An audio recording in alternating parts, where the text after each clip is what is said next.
دوستو، پاکستان کی تاریخ میں بہت سے ایسے لوگ آئے ہیں جنہوں نے اپنا نام بدمعاشی اور دلیری کی وجہ سے بنایا۔ یہاں تو کچھ دشمنیاں خاندانی دشمنیاں تھیں یا بہت سے لوگوں نے بدمعاشی صرف نام بنانے کی وجہ سے کی۔ اسی طرح آج کی ایک کہانی میں آپ کو بتاؤں گا۔ اس کہانی میں جس مشہور بدمعاش کے بارے میں بتاؤں گا اس کا نام ہے جگیرہ گجر۔ دوستو، جگیرہ گجر جگے گجر کا کزن تھا اور یہ جگے گجر کی خالہ کا بیٹا تھا۔ جگے گجر کے قتل کے وقت اس کی عمر 8 سال تھی۔ جگیرہ گجر کی پیدائش لاہور کے علاقے شادرہ میں ہوئی۔ اس کے 2 بھائی تھے جن میں شوقی گجر اور رفیق گجر۔ یہ دونوں جگیرہ گجر سے بڑے تھے۔ ان دونوں کی دشمنی کا آغاز لاہور کے بٹ گروپ سے ہوا جس کے سربراہ رفاقت بٹ تھے۔ اس دور میں بٹ گروپ کے لوگ الیکشن میں حصہ لیا کرتے تھے۔ جب انہوں نے گجر برادری سے ووٹ مانگے تو گجر برادری نے انکار کر دیا اور بٹ گروپ کے مخالف گروپ کو ووٹ دیے۔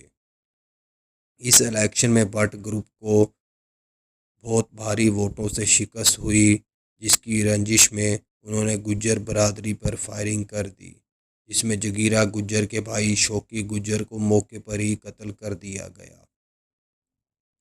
اس کے بعد شوقی گجر کا بدلہ رفیق گجر نے رفاقت بٹ کے داماد اور اس کی 2 بیٹیوں کو قتل کر کے لیا تھا۔ یہاں سے اس دشمنی کا باقاعدہ آغاز ہوا۔ رفاقت بٹ نے 2 سال بعد ہی رفیق گجر کو بھی قتل کروا دیا تھا۔ اس وقت جگیرہ گجر کی عمر 18 سال تھی۔ علاقے کے لوگوں نے جگیرہ گجر کو طعنے دینے شروع کر دیے تھے کہ بٹوں نے تیرے دونوں بھائیوں کو قتل کر دیا ہے اور تم سے کچھ نہ ہوا۔ اس بات نے جگیرہ گجر کو طیش دلوائی۔ جگیرہ گجر نے اپنے علاقے کے 3 لوگوں کو کلاڑیاں مار مار کر قتل کر دیا جس نے اسے طعنے دیے تھے۔ پولیس نے ان 3 قتلوں کی وجہ سے اس پر مقدمہ درج کر لیا، جو بعد میں اس نے اپنی 1 ایکڑ زمین بیچی اور وہ تمام پیسہ ایک پولیس والے کو دے کر اپنے اوپر بنے قتل کے 3 مقدمات ختم کروائے۔ ان تینوں قتلوں کے بعد جگیرہ گجر پورے علاقے میں مشہور ہو گیا تھا۔ اسی دوران اس کا رعب اور دبدبہ ختم کرنے کے لیے رفاقت بٹ گروپ نے اس کے گھر پر دھمکیاں بھجوائی اور فائرنگ کروائی۔ جگیرہ گجر نے رفاقت بٹ کو اس کے ساتھیوں سمیت کچھ دن بعد بھرے بازار میں روک کر فائرنگ کر دی، جس میں بٹ گروپ کے 2 لوگ قتل ہوئے جبکہ کچھ فرار ہوئے۔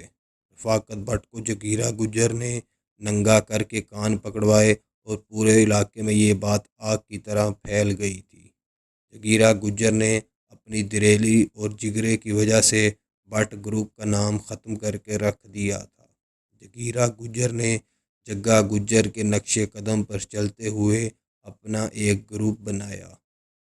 اس گروپ میں اس کے دوست سجاد گجر، اعظم ملک، تسلیم رانا، فلک گجر سمیت 34 کے قریب لوگ شامل تھے جو مختلف برادریوں سے تعلق رکھتے تھے۔ اس گروپ نے لاہور شہر میں امیروں سے ماہانہ 500 روپے بھتہ وصولی کرنا بھی شروع کر دی۔ دوستوں، میں آپ کو بتاتا چلوں، یہ ساری انفارمیشن جگیرہ گجر کے ہمسائے سے لی گئی ہے جو اس وقت 84 سال کا ہے۔ جگیرہ گجر نے بھتہ وصولی کرنے کے بعد بہت سے نامور سیاستدانوں کو قتل کیا جو بہت بڑی بڑی فیکٹریوں کے مالک تھے۔ جب انہوں نے جگیرہ گجر کو جگہ ٹیکس دینے سے انکار کیا تو جگیرہ گجر نے انہیں قتل کروا دیا۔ اس نے تقریباً 11 کے قریب بزنس مین قتل کروائے تھے۔ جگیرہ گجر نے کئی مشہور لوگوں کو قتل کروانے کی مختلف اوقات میں کوششیں کی، لیکن وہ لوگ خوش قسمتی سے محفوظ رہے۔ اس وقت کے لاہور کے ایک سیاستدان جو اس وقت ممبر قومی اسمبلی تھے، جس کا نام سردار صادق تھا، انہوں نے جب اس بات کو محسوس کیا کہ جگیرہ گجر اس کے ووٹ بینک کو توڑ کر مخالف گروپ کی مدد کر رہا ہے تو سردار صادق نے بٹ گروپ اور اس میں جٹ گروپ خواجہ گروپ کو شامل کروا کر 3 گروپوں کو ایک گروپ میں تبدیل کر دیا تھا۔ اس کے بعد یہ گروپ کچھ عرصہ کے لیے جگیرہ گجر گروپ پر حاوی رہا۔ سردار صادق نے جگیرہ گجر پر قتل کے 11 مقدمات درج کروا کر اسے جیل میں بھیج دیا تھا۔ جگیرہ گجر نے جیل سے فرار ہونے کی کوشش کی، جس میں پولیس نے اسے بھاگنے سے روک لیا۔ اسی رنجش میں جگیرہ گجر نے ایک پولیس والے سے رائفل کھینچ کر فائرنگ کر دی اور جیل کے اندر ہی 5 پولیس والوں کو قتل کر دیا۔ اس کے بعد اسے عدالتی کارروائی کے لیے عدالتوں میں پیش کیا گیا اور صرف 3 مہینے کے اندر ہی عدالت نے اس کے کیسوں کا فیصلہ سنایا، جس میں اسے سزائے موت کی سزا سنائی گئی۔ جگیرہ گجر کی جیل کے باہر جو اس وقت پولیس والا تعینات ہوتا تھا، اس کا نام بھی شبیر گجر تھا، جو گجر برادری سے تعلق رکھتا تھا۔ شبیر گجر نے جگیرہ گجر کو جیل سے مفرور کروانے میں اس کی خاصی مدد کی اور بالآخر جگیرہ گجر کو جیل سے فرار کروا دیا۔ اس کے فرار ہونے کے بعد شبیر گجر کو پولیس کی نوکری سے نکال دیا گیا تھا اور کچھ ہی عرصہ بعد ہارٹ اٹیک کی وجہ سے فوت ہو گیا تھا۔ جگیرہ گجر کے فرار ہونے کے بعد پورے لاہور شہر میں ناکہ بندی کر دی گئی تھی، لیکن پولیس اسے گرفتار نہ کر سکی۔ اس نے رفاقت بٹ کو فون کیا اور دھمکی دی کہ میں تمہیں 2 دن میں قتل کر دوں گا۔ رفاقت گجر نے اس بات کو مذاق سمجھا۔ جگیرہ گجر نے ایسا ہی کیا اور 2 دن بعد رفاقت بٹ کے ڈیرے پر فائرنگ کر دی۔